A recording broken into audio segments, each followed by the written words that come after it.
નર્મદા જિલ્લામાં ફરી એકવાર વાતાવરણમાં પલટો આવ્યો। જિલ્લાભરમાં એકાએક તાપમાનનો પારો ગગડ્યો હતો। બીજી તરફ આજરોજ ગાઢ ધુમ્મસે જિલ્લાને ગમરોળ્યું હતું। ખાસ કરીને જિલ્લાના કેવડિયા એકતાનગર ખાતે સરદાર પટેલે વિશ્વની વિરાટ પ્રતિમાએ ધુમ્મસની ચાદર ઓઢી લીધી હોય તેવું દ્રશ્ય જોવા મળી આવ્યું।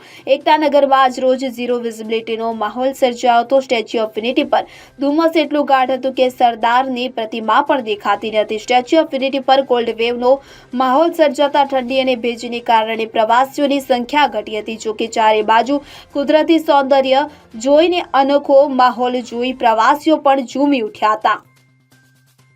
દીપક જગતાપ સાથે CN24 ન્યૂઝ રાજપીપળા। હવે જુઓ દેશ દુનિયાની તમામ ખબરો તમારી આંગળીના ટેરવે। ઉઠાવો મોબાઈલ અને Google Play Store પરથી ડાઉનલોડ કરો અમારી CN24 ન્યૂઝ મોબાઈલ એપ।